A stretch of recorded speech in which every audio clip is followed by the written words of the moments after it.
रक्षक हूँ, फिर भी क्षण क्षण मरती हूँ। कुदरत को पहचान रे, मत बन तू हैवान रे।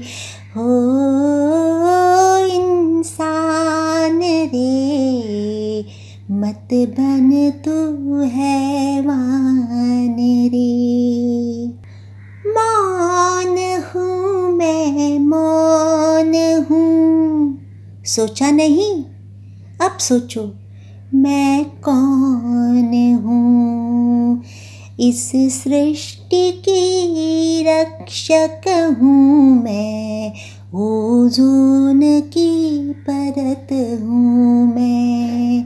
हर जीव की ज़रूरत हूँ मैं, ओज़ोन की परत हूँ मैं। हो इंसान रे, मत बन तू हैवान रे। हो इंसान रे, मत बन तू हैवान रे।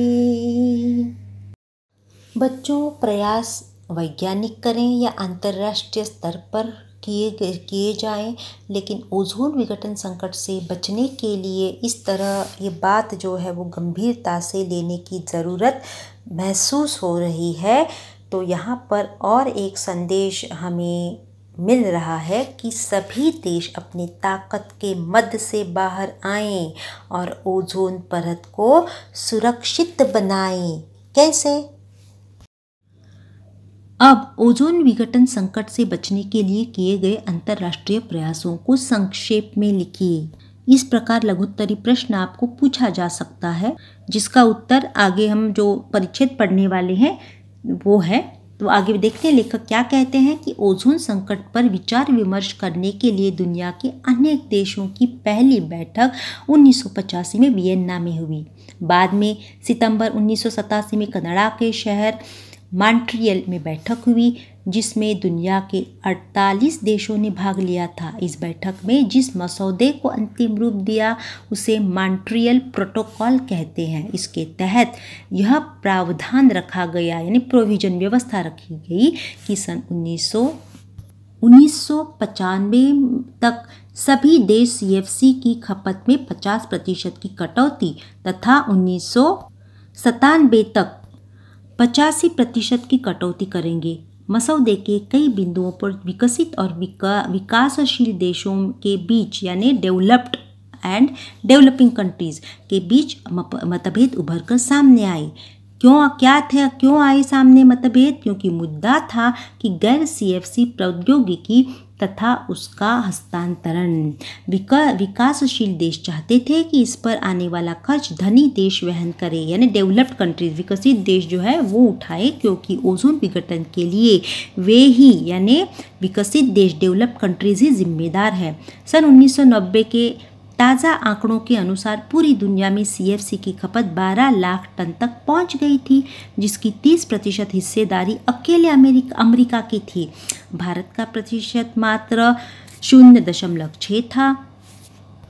भारत की तुलना में अमेरिका की CFC की खपत 50 गुना ज़्यादा थी। समस्या पर विचार करने के लिए लंदन में एक बैठक हुई, जहां नए प्रशीतनों की खोज और पुरानी तकनीक में विस्थापन के लिए एक कोष बनाने की मांग की गई, खजीना बनाने की व्यवस्था, खजीना की मांग की गई। यहाँ विकासशील देशों के दबाव के चलते विकसित देशों को कई रियायतें देनी पड़ी, छूट देनी पड़ी, कंसेशन देना पड़ा। इसके अंतर्गत नई तकनीकों के हस्तांतरण में मदद के साथ साथ CFC के विकल्प की खोज में दूसरे देशों को धन मुहैया कराना मुख्य है।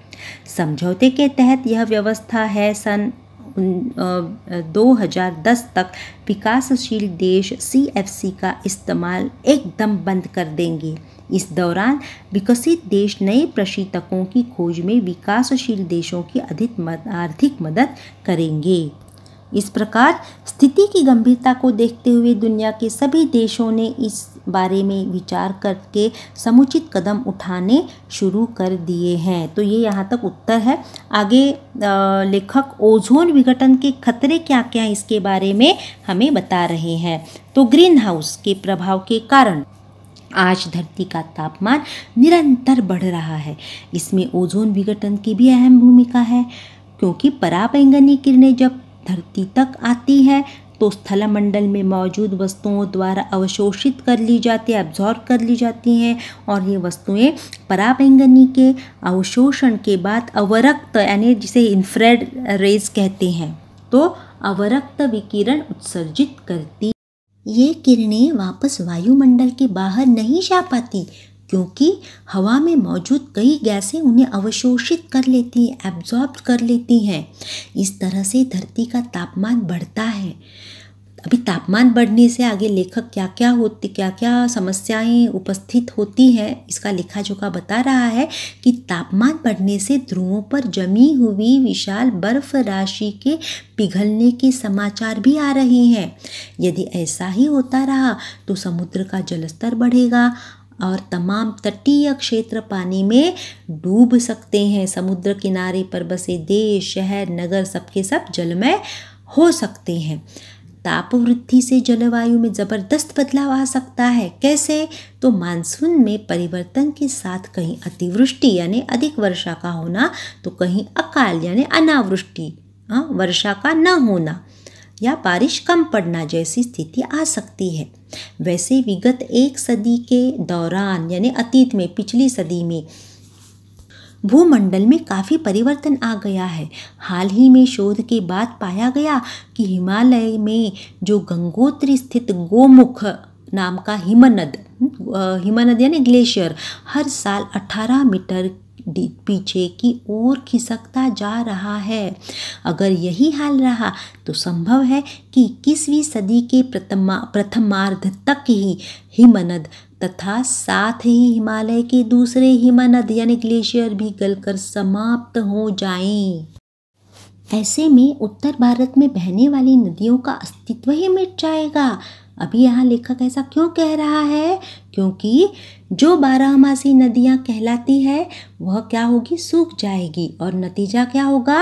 आगे लेखक कह रहा है कि मैदानों की उपजाऊ भूमि ऊसर में बदल जाने से, ऊसर यानी बंजर, अनुपजाऊ में बदल जाने से कोई भी नहीं रोक सकेगा। अगर समय रहते स्थिति पर काबू नहीं पाया गया तो इसके गंभीर परिणामों से इनकार नहीं किया जा सकता। ओजोन विघटन के व्यापक दुष्प्रभावों के चलते इंसानी सभ्यता संकटापन्न है यानी मुसीबत में है।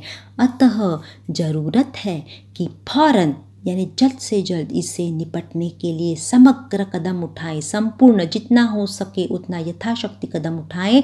अन्यथा क्या होगा? तो कल तक तो शायद बहुत देर हो जाएगी, यानी आग लगने के बाद कुआं खोदने जैसी परिस्थिति हो जाएगी, आउट ऑफ कंट्रोल हो जाएगी परिस्थिति और मनुष्य कुछ भी न कर पाएगा। इसलिए बच्चों आज यह अत्यंत आवश्यक है कि ओजोन के विघटन को रोकने का हम सबको संकल्प उठाना चाहिए। कौन सा संकल्प? ओजोन परत संरक्षण का जिम्मा हम उठाएंगे। हम हर हाल में प्रदूषण को कम करके दिखाएंगे। क्योंकि आप सभी जानते हैं कि अगर हम ओजोन परत की रक्षा करेंगे तो ओजोन परत भी हमारी रक्षा करेगी।